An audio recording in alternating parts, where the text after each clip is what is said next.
ವರುಣನ ಆರ್ಭಟ ನಲುಗಿದ ಕಂಪ್ಲಿಯಲ್ಲಿ ದಾಖಲೆ ಬರೆದ ಧಾರಾಕಾರ ಮಳೆ.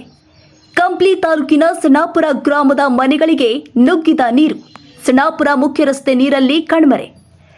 ರೈತರ ಸಸಿ ಗದ್ದೆಗಳಿಗೆ ನುಗ್ಗಿ ಅವಾಂತರ ಸೃಷ್ಟಿಸಿದ ಮಳೆ ನೀರು. ರಸ್ತೆ ಮೇಲೆ ವಾಹನ ಸಂಚಾರ ಸ್ಥಗಿತ. ಸ್ಥಳಕ್ಕೆ ತಹಶೀಲ್ದಾರ್ ಶಿವರಾಜ್ ಭೇಟಿ.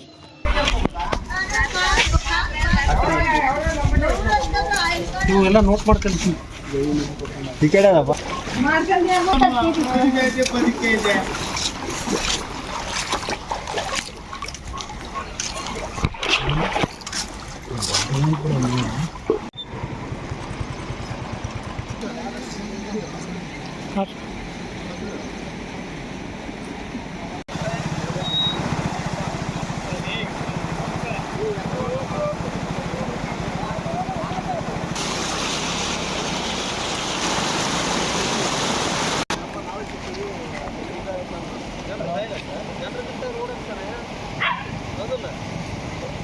ಹಲೋ, ಇನ್ನು ಲೇಟ್ ಆಯ್ತು.